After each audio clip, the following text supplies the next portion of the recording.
When a depressed writer and his overly optimistic agent decide to camp at Devil's Lake State Park and bring enough LSD to make every tree, shadow, and intrusive thought feel like it might be trying to kill them, the hallucinations may be the least dangerous thing in the woods.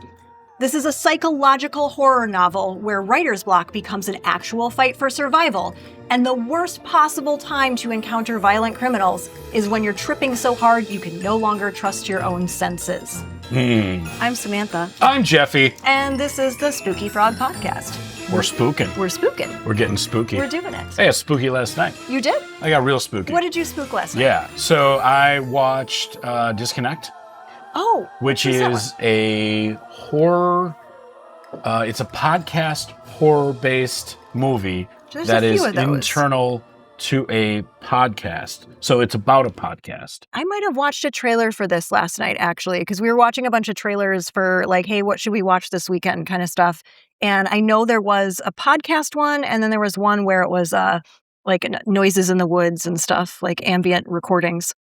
First portion? Yeah. Spooky. Second portion? Spooky. Ooh. Did not stick to landing. Oh. Yeah. Like totally just biffed. Like sadly, like, ooh, like kind of bad. Oh man, I hate that because like I love Evel Knievel, cliff. Like it wasn't. But okay, but at least there's something to watch then where you're like, yeah, I suppose that's not even a good analogy. Like that one part of Cabin in the Woods where he's like, yeah. So then I would say that it's Evel Knievel, revving up, everything's go, let's go. And then it dies. And then he just falls over and has a heart attack before he even goes. And it's just like, no one expected that. You know what I mean? I really do. I feel like we constantly have this conversation where one or the other of us is very disappointed in the back side of a movie. Yeah. Like the front part is really good. And then the back end just sort of like you feel that way about Backrooms. Yeah. I feel that way about Weapons. Yeah. And Barbarian. And, you know, we'll see what Zach Krieger does with X-Files. You better not mess up my X-Files. Like, please don't mess up my X-Files. But I will tell you that I think Weapons goes full circle without letting anything out. Yeah. Everyone knows what I like now. When a movie goes full circle, completes the loop, does something, says something, has anything to say at all, because there's so much schlock and garbage you can watch, and it really meanders and goes absolutely nowhere from.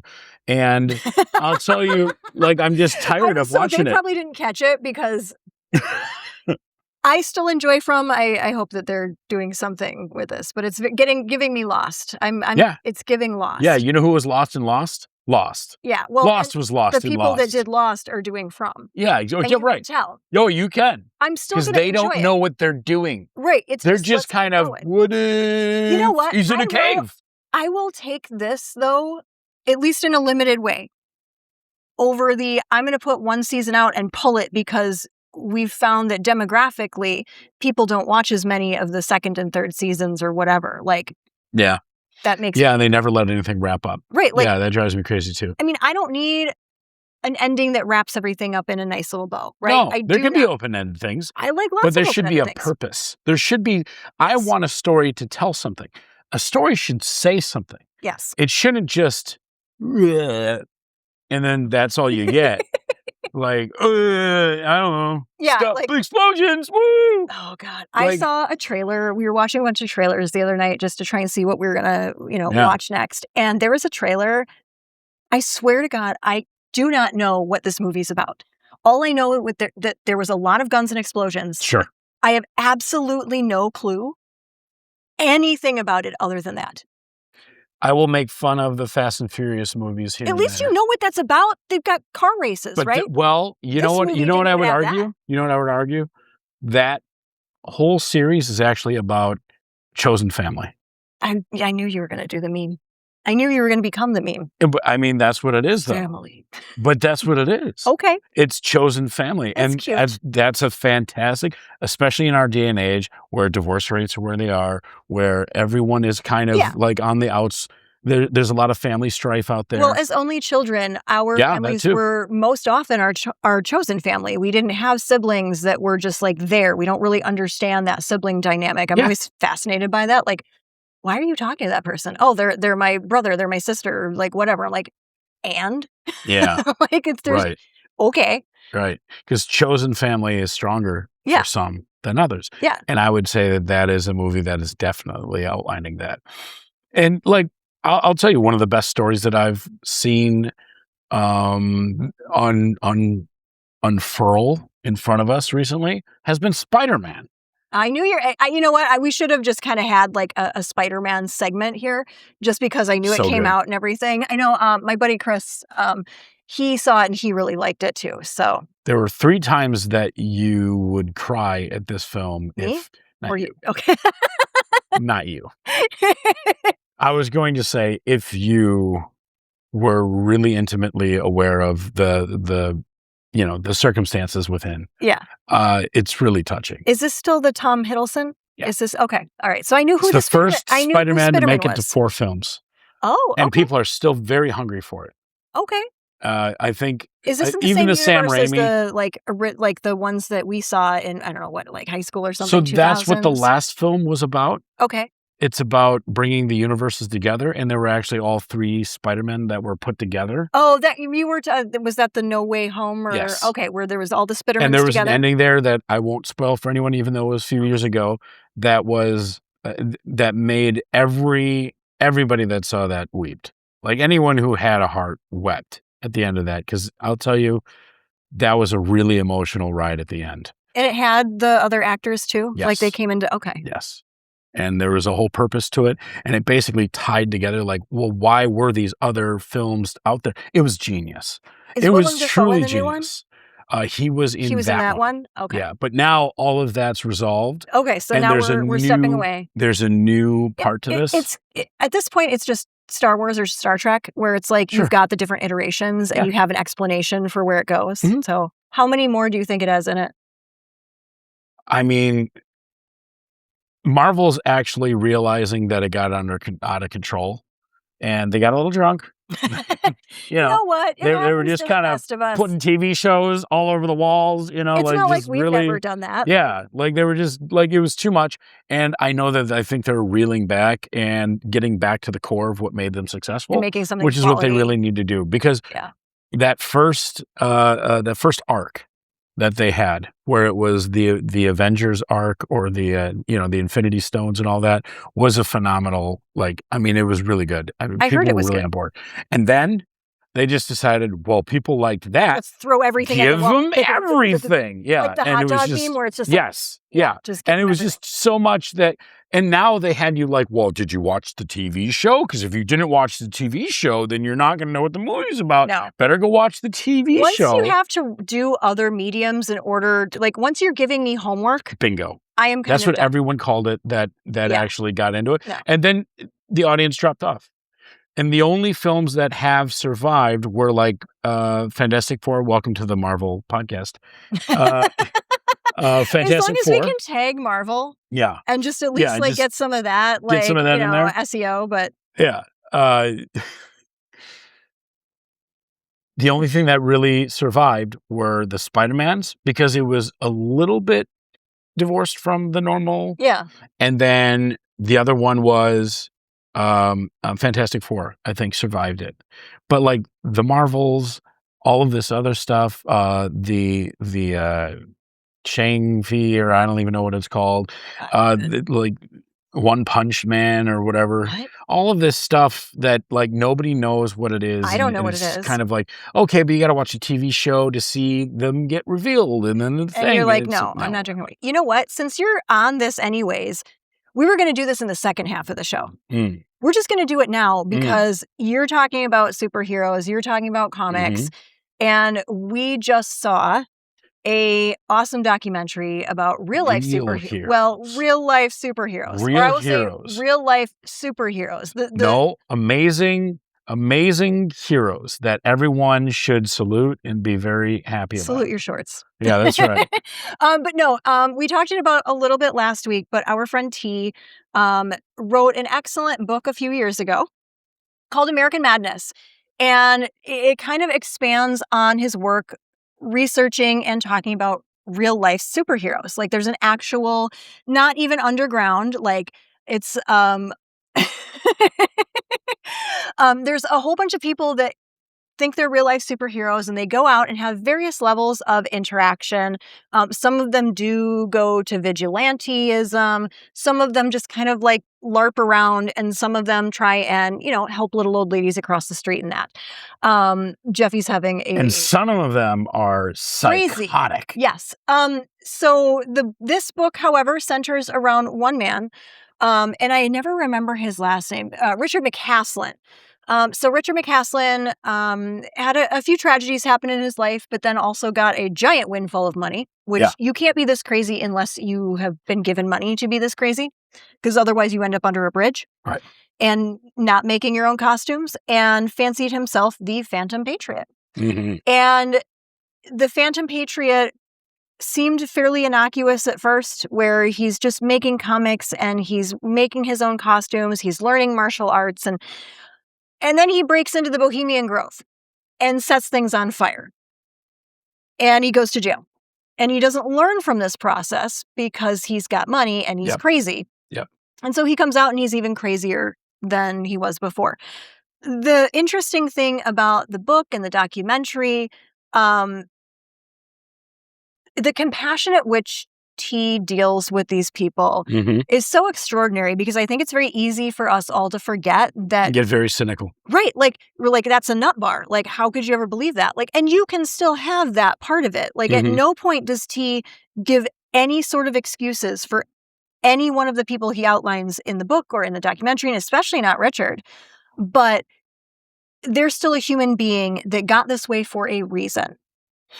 T's curiosity is what really captures me, is that he not only wants to see from your perspective, but he wants to experience it. To get in there. Like, he was in Chicago with those superheroes, and he got punched in the face. And, well, I mean, he was there on the dune buggy and almost killed himself. Right. Yeah, he was in a dune buggy with Richard. Mm-hmm. And that was pretty close to when Richard passed, right? A few years before that, yeah. And I mean, that was, I have to say, like, I actually did get a little choked up when, he went through how Richard died. Yeah. Because it was like, it's just such a tragic and unnecessary part of his story. And it's like, you didn't have to be this way. Right. Somebody should have stopped you. Somebody could have stopped you. Maybe, once you go down a rabbit hole like that, I'm sure it's pretty hard. I mean, and it's not that's why during the Q&A, I had thrown out the question. Oh. So what is it that you, and I'm going to butcher this now. So what is it that you want an audience to take away from this film so that they can communicate to people in their lives that have the same kind of feelings? I mean, the QAnon people, like the J6ers, like all of these people that have this kind of sickness. But I'll tell you, this sickness exists on both sides. Oh, absolutely. I mean, you say anti-vax, and you might think Republican. A lot of that was Democrat. The crunchy to anti-vax pipeline is a straight line. It really is. And I'll tell you, that's just as maddening as what we're looking at here. And I mean, there's a lot of science deniers that like to point fingers at things, GMO deniers, and people that like want to spread misinformation about and that's all the thing. kinds of things. Scientific. Nowadays, maybe not so much when Richard was coming up, because that was a while back. Because I think he died in 2018? Yeah, 2018. Yeah. But now, there is such an isolation of disinformation that it is very easy for people to get trapped and actually not know what is real or not. Because we're all drinking from a fire hose. Right. And it's very easy to just slip in whatever you want to say. Well, and we live in a free democracy, so everybody can just get force-fed whatever garbage. Right. And that's how the... well, we don't have the fairness doctrine anymore, which was, in media, it used to be where there was a fairness doctrine where you had to only report fact-checked actual things. And if you were going to report on one side, you had to report on the other. So if you were going to platform somebody from the left, you would have to platform somebody from the right, and then also present what the facts were in that. That went away. I'm pretty sure Reagan did away with that. Sure. So we can just blame Reagan again for pretty much all of this. So, also with taking away mental health care. Yeah. Which led to people like Richard. But that's exactly why I'm saying Yeah. Yeah, absolutely. I was just so impressed with, so when this book first came out, I bought it from T at the paranormal conference. So T runs the Milwaukee Paranormal Conference. He also runs the Milwaukee Krampusnacht, which we are a part of. I was at the paranormal conference for their, I don't know if I've told you this story or told our audience this story, but in 2016, I was at the paranormal conference and I went up as Krampus, and it just happened to be that the Krampus folks from Minnesota were there. And I took home the gold for that night. Yeah. Hey. Because I am Captain fucking Halloween. Does. Captain Halloween. Yes. And I really had a really good time with it. And the next year, they ended up having the first Krampusnacht in Milwaukee. And I'd like to say that one small little pebble thrown into the river that maybe helped put the ripples out there, and now we work with T on the events itself. Right. Yeah. Usually Spooky Frog does like a scavenger hunt because it's such a large event that people don't realize all the different places they can go because it's like a small city. Yeah. And so we do a scavenger hunt, and you can collect different things and get little prizes. Goth Barge, of course, does the burn ceremony. So when you are done with this year and angry and want to just release all of that and bring good stuff into the new year, we will be there for you to help you burn. And we've got some really exciting things coming this year for it. Yeah. I got some things real way up my sleeve here for it. But yeah, so definitely check out the book. The documentary played at the Avalon this past week. There are no showings currently scheduled. The documentary won Best Documentary in the Los Angeles Film Festival, and it was actually up for Best Picture, which is extraordinarily rare for a documentary. Yeah. So it was among 8 that were nominated for Best Picture overall. I know T has given the documentary to the Milwaukee Film Festival, so I would anticipate that they would probably play it during the film festival this year. But it was so well done. It was so well done that I could see this being easily a Netflix documentary, like being picked up by a major streaming service. Like I was very impressed. Yeah. Like we're all very proud of T, for sure. We love T. I mean, he really hit it home with this one. Yeah. And the subject matter, and then how passionate he is about it. I mean, it's all very on the cuff. Yeah. And I mean, so prescient for our times, and he's so like on the pulse of things, but also like that there's that underlying pulse that he has of just wanting to understand humans as human beings and how they get to where they're at. And I mean, even taking a punch, literally. And I don't know how you punch T because he's literally 7 feet tall. Yes. Like, so there's a picture. And a brick wall. Oh, yeah. Like, it's not like he's no, like a stick or anything. But there's a picture of me, you, and T, and you look short. Yeah. And you're 6'2". Yeah.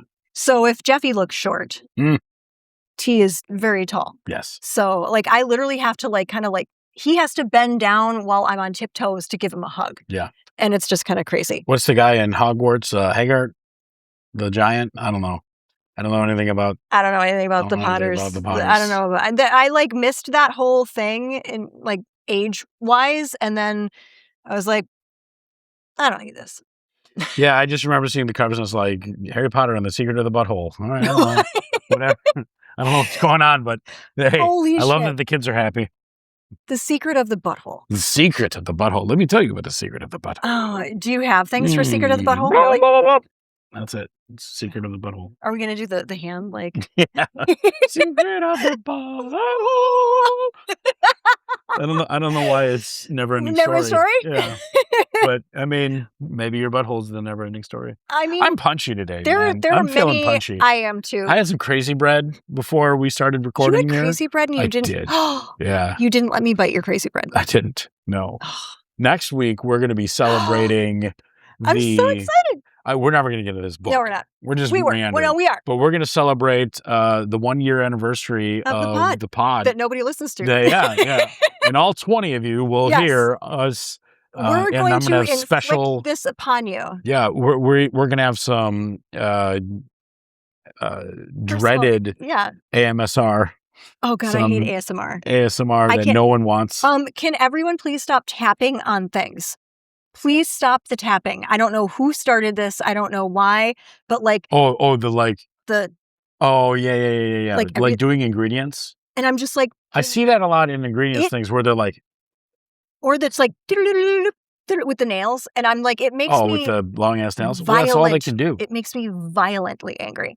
Like, I want to break things when I hear the little tip, tip, tip, tip, tip, tip, and I was like, no, please do not do this. A nail beautician showed up at my. I have no problem with the nails. I have a warehouse. problem with the on literally every single thing that you're doing. No, get rid of any unnecessary noises.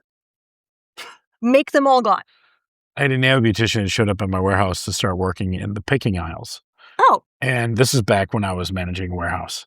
And like, in order to pick, you have small pieces that you have to get out of bags, and you have like different things. You have to put things in the bags, and there's a lot of like dexterity. Oh yeah, for sure. And she's looking at me like this, and I'm like, you didn't know what this job was about, right? They didn't explain it to you. And she goes, no. Oh my God. Are you sure you want to be here? And she goes, no. And I go, okay. No problem. Mad respect. I mean, when you're like, no. Right. It's funny because that reminds me. So my mother had her finger bitten off by a gorilla. Which many people know this story. And so she was missing. It was like this. So she had like this little nub here, and she would wiggle the nub at people and go like, red rum, because she was insane. But she would try and pick things up and also couldn't because they would just fall in the hole. Sure. Yeah. She would have had the same issue. Yeah. There would have been none of this like picking. And she'd still try and do it. She'd try and like grab a lizard or like a snake or something. Yeah. I mean, I feel like that's still enough of a claw. She would try, but then whatever creature she was trying to like grab would literally just like come out that slot because she was forever putting her hands where they shouldn't belong and trying to capture little creatures, which is why I capture creatures all the time and like keep them and just love them. Sure. So I'm here to make them happy in their life. I'm their slave. You're a frog mom. I did get new frog god. I got new creatures. Yeah. I got a lamp that is also a terrarium. Oh. There is a Midwestern guy, SNJ terrariums, and he makes terrarium lamps. And I got a bunch of little roly-polies. Oh. And I put the roly-polies in there. They're a special kind called magic potions. Oh. And so roly-polies are like the big new pet. So you can have your own colony of little roly-poly guys and feed them and watch them do little things. I'm going to tell you, I don't even know what a roly-poly is. So pillbugs? Yeah. Yeah, little woodlouse. Yeah. Oh, okay, that's it? Yeah, them little guys, but they come in different colors now. Oh. Yeah. They're like painting them or? No, they breeding them? Yes, there's different kinds. All right. Yeah. And I keep a bunch of them. There's ones that have a face that looks like a rubber ducky, and I keep those. Roly-poly. Which sounds like an acid trip. Because we're talking about an acid trip. Wow, roly-polies. Yeah. Are we going to talk about this book? We're going to talk about this book. So, in the day of our Lord? Yes, someday in this podcast at some point. So these little pill bugs. Yeah. You're saying that you guys are just keeping little pill bugs. Yeah. They're pets now. But they're like they're pets now. That big. Did you just do that with I mean, I didn't mean to. I'm literally just doing. No, if you look up like isopod pets, you'll find there's like, this is the new hot thing in.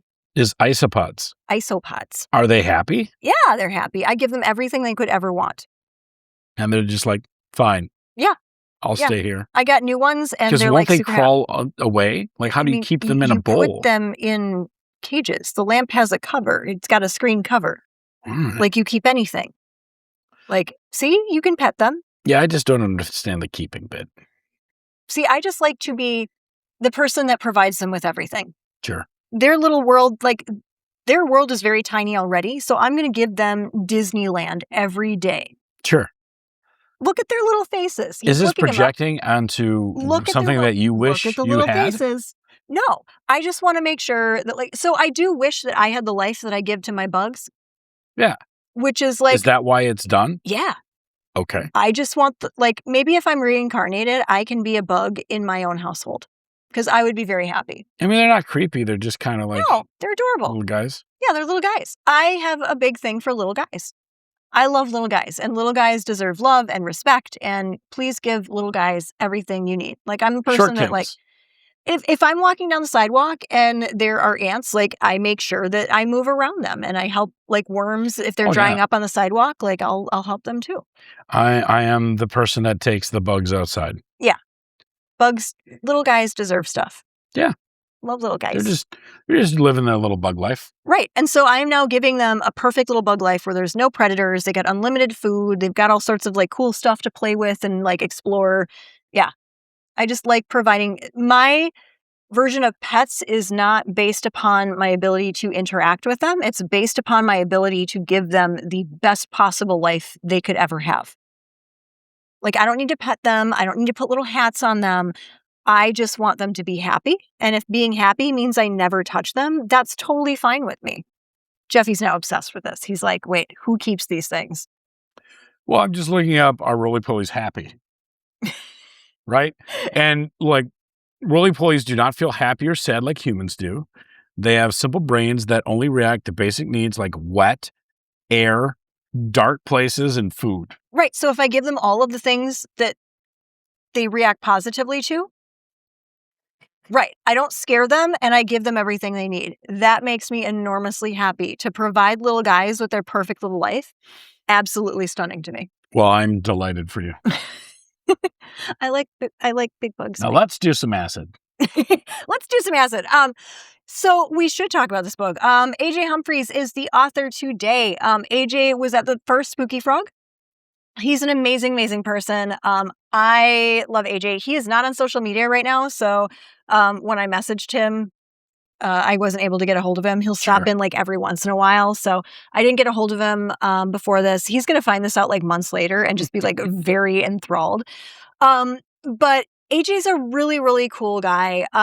He was working on this book for so many years and so many different iterations, and it took a really long time to make this into fruition. He also has a 4-book series that actually has a monster in it. This is human monsters, not supernatural elements. And the 4-part series is Season of the Monsters. And at the first Spooky Frog, I picked up the first book of that series. But then when I saw him again, I grabbed this one because I was just so enthralled that it took place in Devil's Lake State Park, which both of us have been to. We have. It's such a beautiful area of Wisconsin. It is amazing. Lots of people come to camp, fish, swim, kayak, canoe, hike, everything. One of my birthdays a few years ago was like, I just want to go hiking at Devil's Lake. Mm-hmm. Very cool. It's also very connected to the indigenous peoples community as well. Like, this was a sacred place. So it was never originally called Devil's Lake. It's a mistranslation where it was supposed to be Spirit Lake or Holy Lake, and that somehow got kind of translated to Devil's Lake.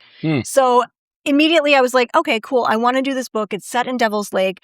I had no idea anything about it. I started reading. I'm like, oh, so it's an author who decides to just trip in Devil's Lake and things go terribly wrong, as one does.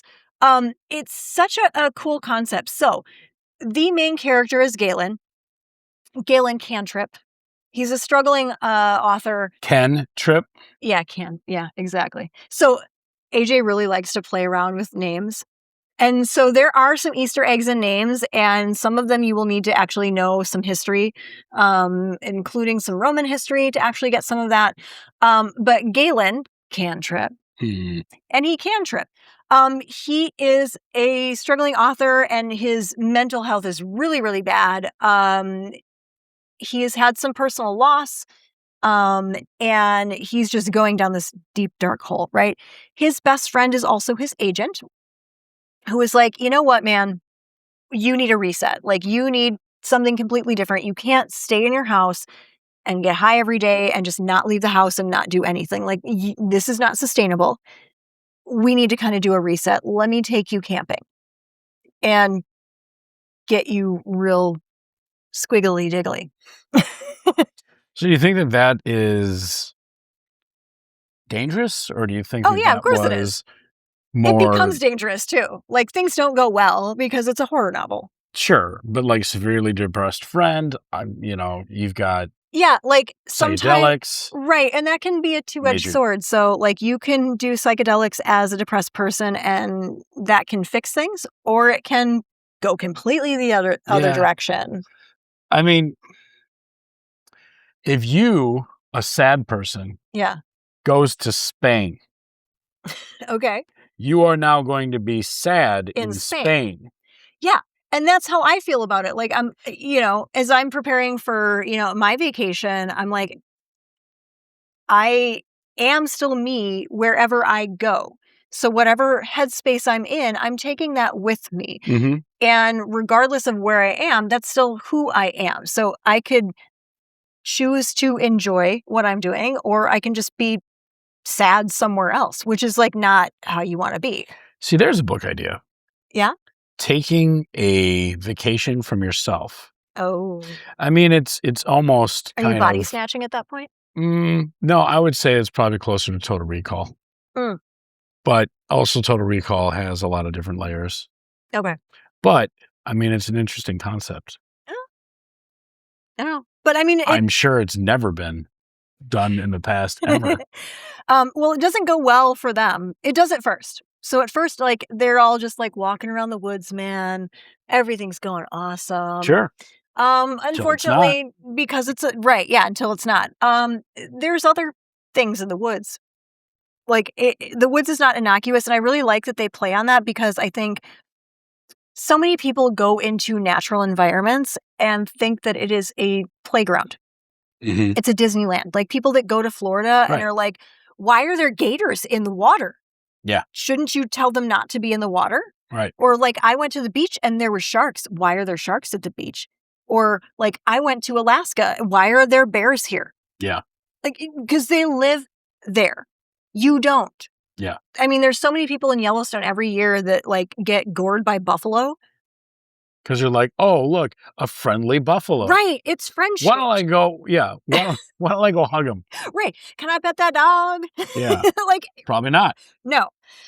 So there's some of those encounters, but also there is other elements, and both Galen and his agent Glenn, who is literally his best friend too, and his only friend really. They unfortunately run into a set of criminals in the woods. Because you said this is all human based. Right. Yeah. It's human monsters. There are not any like supernatural elements. There is some nice asides to some of the Native American folklore from the area, which I think is really cool because it grounds it in some like good historical foundations there. Sure. But it is a cat and mouse game on acid, which is wildly fun. Like, and it comes full circle. There's a lot of fun games with just how novels usually work and how stories usually work. Like if a gun is presented in the first act, it will fire by the third act. Sure. There's some playing around with that too. But I mean, if I had to sum this up, it literally would be cat and mouse game on acid. Sure. Which is super, super fun. AJ really loves to play with names. So the antagonist in this is Arnold. Arnold. Yes. That's another, the interesting part is that's another author. Sure. And it's just, I was so excited. Is the character really built around that author? Yes. Yeah. Yeah. Nice. I was drawn to this because I wanted the Wisconsin historical connection. And then I stayed for the insane premise of let's get real high in the woods. And then I kept going because of the cat and mouse game. And I was just like taken for a really fun ride that I did not expect to go on. So where does the horror really come in here? Oh, okay. So the horror is all psychological, where it's actually like there are funny moments where you have Galen, who's the main character, where he is trying to escape from some very violent criminals. And all of a sudden he's having flashes of characters from a book he wants to write, or he's like, hey, there's some moss, man. Can I do some? And then he's like, wait, I should probably be running. But that is contrasted with like some actually very visceral physical horror. Like there is gore in this book. It is very, very, very violent. And that's where the horror comes in. Like imagine that you are just trying to have a hike and you come across something that you never wanted to see, you didn't want to be a part of, you would have been fine backing off from it, and all of a sudden now you are running for your life. And also, there are animals in the woods. So there actually is an encounter with some creatures too.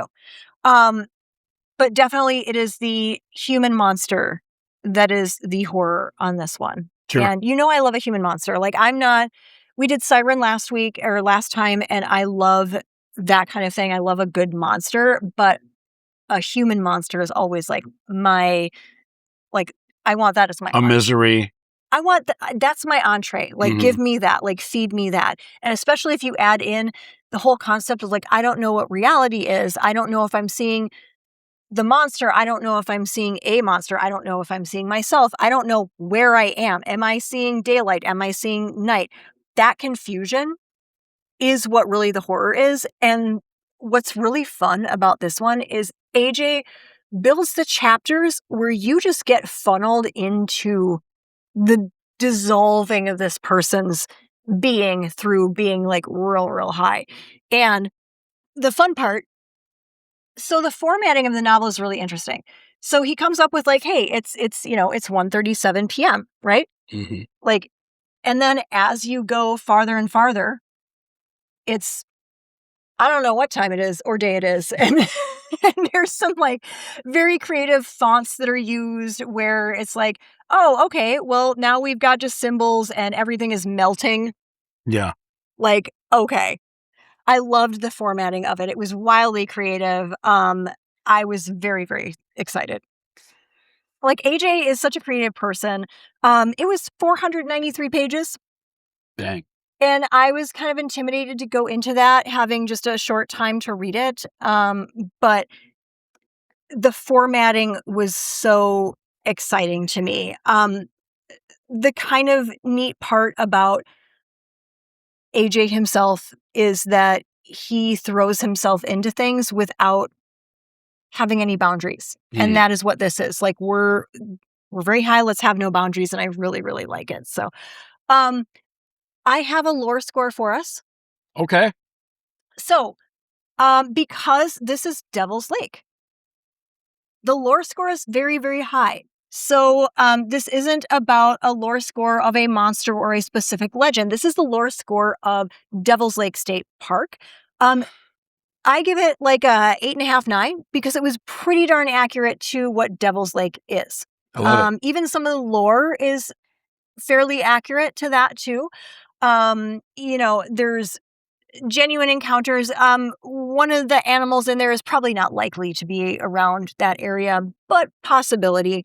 Always the chupacabra? No. We don't get that. No goat suckers. Dang. We're going to have to do a chupacabra Goat one. suckers. Goat suckers. Chupacabra always reminds me of that 90s candy, the Chupa Chup. It just reminds me of Chupa Chups? Chipatulas, which is a street in New Orleans. Oh, okay. I just remember, it was like a Smarties in a popsicle form. No. Chupa Chups? Chupa Chups? Oh, yeah. It looks like a Saturn. Yeah, it's a little lollipop, but it's basically a Smarties. Just but crushed sugar. Yeah, just crushed sugar. You love crushed sugar, so.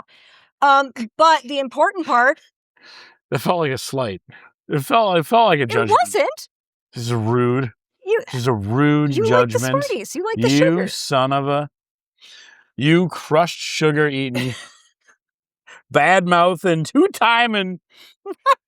I don't know. I'm punchy. I'm feeling super punchy. I'm so sorry. I'm being accused. You bastard.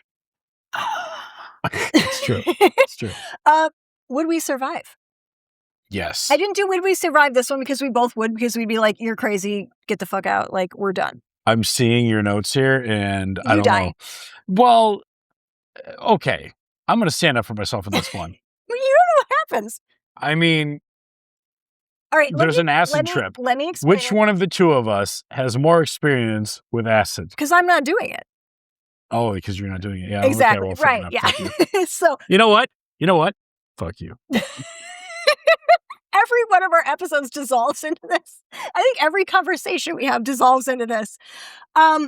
So you are the expedition planner. Sure. You're obviously good at logistics. You've got the trail map. You've got water. You've got the backup battery. Oh, yeah. All the batteries.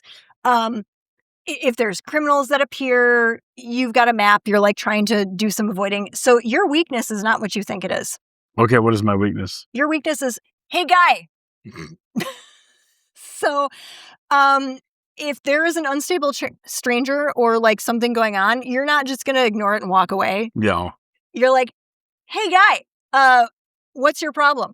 I did that in line at Little Caesars for my crazy bread today. There was a guy picking up. I got to break in now. I got to explain myself. Do it. I'm Hey, guy. That could sum up like every single one of your like in the Would We Survive. Every second portion could be, hey, guy. Yeah. Yeah. And this was extraordinarily, hey, guy. What happened? Well, I was having a Larry David moment. Oh, no. Yeah. And I'm standing in line and I'm waiting to go. And a guy walks in and he's there to pick up an order. And I'm always very respectful to those people. They're on the clock. Yeah. They're trying to make their money. Yeah. Right. I mean, this is a side hustle for them to try and feed their family. Right. So I'll step back. Yeah. But the guy kind of butts in front of me. He's on his phone talking. He hasn't showered clearly in a little while. He definitely reeks of every sort of everything that you can think of. Oh, God. And he's just talking really loud. And then they give him the order to leave, and he just doesn't. He stands by the cash register and just keeps going, oh, yeah, and saying really profane things into his phone. And I just stopped him. I said, hey. Guy. Yeah. Hey, guy. Am I bothering you? I'm sorry. Am I too close to you right now? Oh, no. And he goes, oh, no, man, I'm sorry. And then takes his things and goes away. Because I think he realized, oh, I'm screaming in this guy's face while he's trying to place an order. Right. And, And sometimes that's necessary. Where like you need to be a little confrontational sometimes in order to let people know that their behavior is not acceptable. Yes. On Also, if we're going to talk about Larry David. Okay. Life, Larry, and the Pursuit of Unhappiness. What? I've never heard of this. It was released because of the 250-year anniversary of America. Oh. It is Larry David throughout history, as he was like a participant through history. Oh, that's insane. And, I mean, I'll tell you, he's just repackaging a lot of his old material in this new format. Okay, sure. But fine, cash in, boy. Yeah. But like, it's pretty good. Like, I can only watch that kind of humor for so long before I lose it. But like, my tolerance for humor is pretty low. We did watch Widow's Bay and really, really enjoyed it. But if it gets more than that, then the humor is not. You know what, though? You would like this because it's kind of cunty. Can I ask, have you seen the YouTube of You Suck at Cooking? Mm-mm. Okay. We're going to have that conversation later. Okay. After the show, we're going to look at You Suck at Cooking, and I think you are going to be obsessed. Okay. We're not going to do it now. I like it. No, that's fine. We have 8 minutes left. So oh, we do. All right. So I survived because I'm not taking LSD in the woods.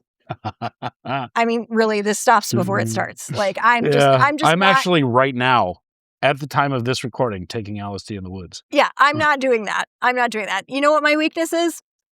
Someone has to go get Jeffy. Yeah. Yeah. That's what it is. Like I've become the full problem. I'm with you. And I'm just like, God, I gotta go get him. Yeah. And that's how I die. And that's how you die. That's how I die. So together, we might survive. 65 because I'm dragging you down. Basically. But you know what? You won last time. Yeah, you survived last time. That's true. And I did not. I was done. I was completely done. Like, my avoidance is only going to get me so far in many situations. Sure. This one, however, we can survive if you will follow the plan of not doing things that you do. Yeah, and, acid-filled Jeffy. So if I have your car keys, we're doing better. Okay. So if I have your car keys and I can convince you... And this is acid and not mushrooms?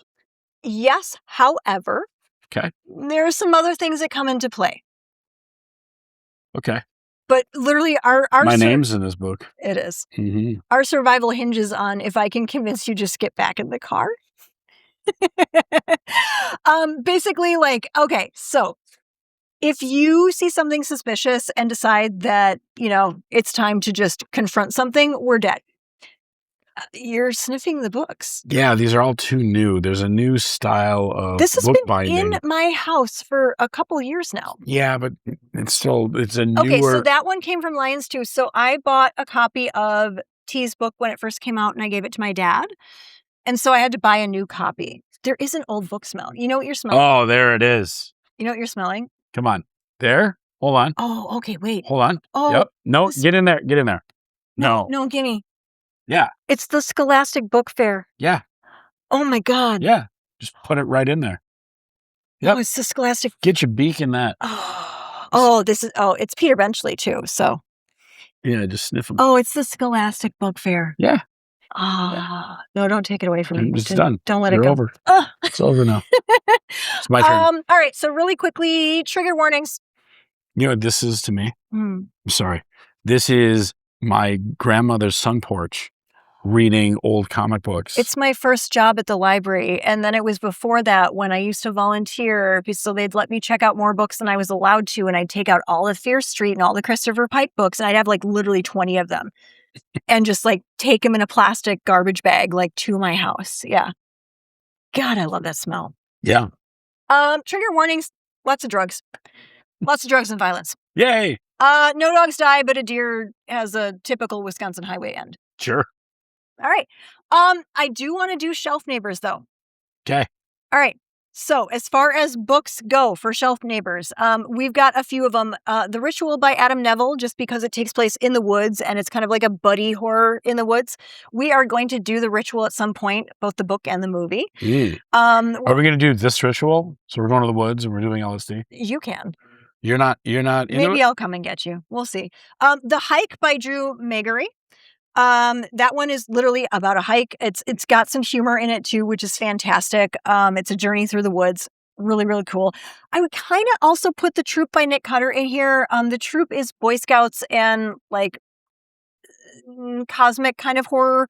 But it's still, you're getting isolation and body horror and like rapidly failing group dynamics. So I would still kind of put it in there. It's in the woods, right? For movies though, Shrooms. Sure. All right, like that's there. The Ritual, the movie. Mm-hmm. I'm a huge fan of that movie. I thought it was fantastic. Great representation of the book. Totally there. I'm gonna put Midsummer in here too. It's because of the drug piece. Yeah, it's like you don't know what's going on. Things are happening around you that you have no control over. And then I haven't seen this, but I want to now. 2013, A Field in England, which is a black and white hallucinatory descent into chaos. And so I looked it up. I saw a trailer. I'm like, that would actually go pretty well. Avoid if you don't like drugs in the woods, I guess. Yeah. If you've got some things about depression, suicidal ideation, that's definitely a trigger there. There's a lot of negative self-talk. There's a lot of the voice in your head that tells you you're terrible. Mm-hmm. That is very represented in this book.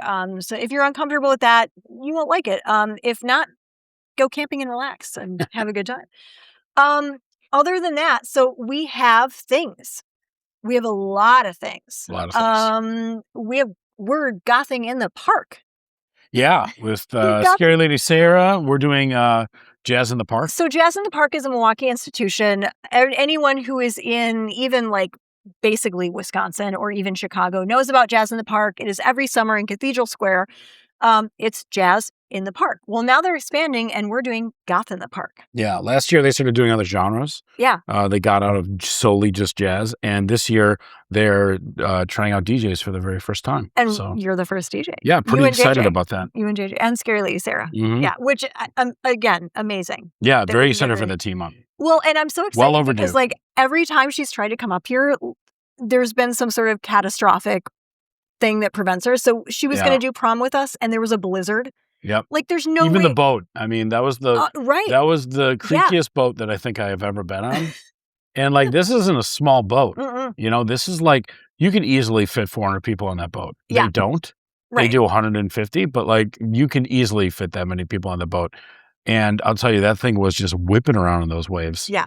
So it was. There were moments where Sarah was holding on to her gear, like, oh. I'm like actually wondering if there's going to be some sort of Mother Nature apocalyptic event. You know what? If you want to enjoy the apocalypse dancing to goth music, yeah, come on down. Come to Goth in the Park. Yeah, that's going to be September 10th. Yep, September 10th. But before that, we have Summerween. Yes. Summer Weenus, real happening. quick. Yeah, that's not this Friday, but the next next Friday. one. Yeah. Yep. We should put dates on things because we don't know what's happening. There's so much going on at one Sleigh point. Ground's happening this weekend. Yeah, Sleigh Ground is this weekend. That is so cool. Yeah. I'm very excited. Sleigh Ground at the Miramar. If you've never been to the Miramar in Milwaukee, it is an amazing venue. Sleigh Ground has been an institution for a very long time. JJ is going to be DJing with them. Yeah, I've been watching them for a few years now. now. It's going to be so cool. Yeah, very excited. And then end of the month, Toronto Boat. Yeah. So first time international. And then following the very beginning of next month is going to be a Tiki Boat. Tiki Boat. Yeah, very excited. Yeah. So partnering with Black Lagoon Room. Mm-hmm. We're reaching out to a bunch of the Tiki folks and getting tickets out to them, and we're very excited about that. Yeah, if you're in the Tiki community, by the way, which there is quite a bit of that, obviously Black Lagoon Room is a huge name in the industry. Every single Tiki bar in the Milwaukee area and probably a lot of the Midwest, if you are getting a drink, you are using their Tiki mugs, which is fantastic. My favorite one is that Chinese takeout one. Yeah. With the tentacles. I need that. I need that in my life. But also anyone else in the Tiki community, definitely contact us. For sure. I love a Tiki. Yeah. And I've got a dress that I'm going to wear for the Tiki Boat. I'm very excited. I finally have another venue to wear the dress on. That's what we have. I love it. We did a lot in one episode. We're going to be back next week, and then we're going to take a break because I'm going to be gone. And if I don't get eaten by a whale, then we'll be back after that. Yes, we will return. But next week is our anniversary, so join us for that. Happy anniversary. Okay, bye. Bye.